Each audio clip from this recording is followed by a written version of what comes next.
Halo Sobat Literasi, Assalamualaikum, salam Om Swastiastu, Namo Buddhaya, salam kebajikan. Perkenalkan, nama saya Feti Dwi Ernawati dari Sekolah MTS Negeri 6 Karanganyar.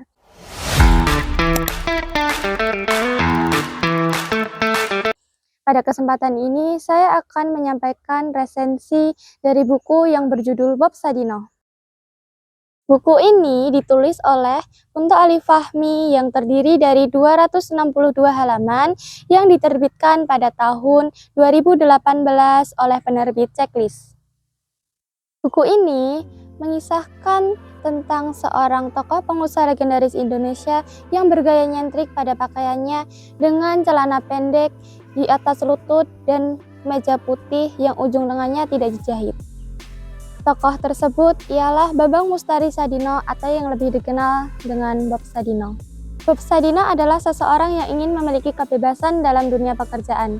Maka dia memilih untuk keluar dari kehidupannya yang serba berkecukupan dan memulai semuanya dari nol.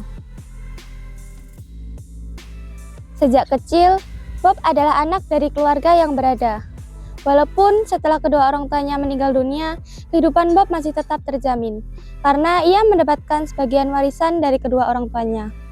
Sampai pada saat ia bekerja sebagai karyawan selama bertahun-tahun, ia memutuskan untuk keluar dari pekerjaannya.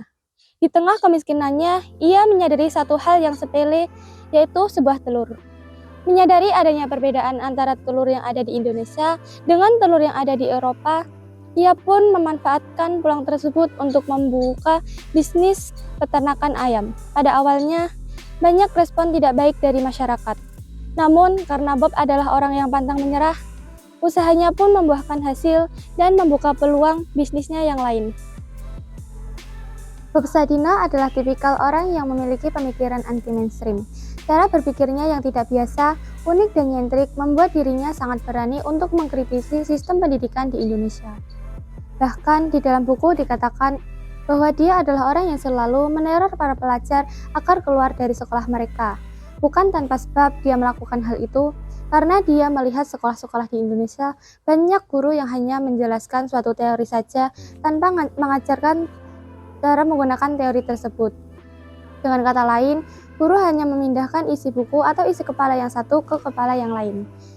Bob Sadino juga mengatakan bahwa teori dan praktik harus saling bertemu. Keduanya harus seimbang karena jika pendidikan berjalan begini terus, jangan bermimpi jumlah pengangguran bisa dikurangi. Kelebihan yang dimiliki buku ini adalah bahasanya yang sederhana, santai dan apa adanya, membuat pembaca mudah memahami maksud yang ingin disampaikan buku ini kepada kita. Selain itu, banyak kutipan yang menarik di beberapa bab.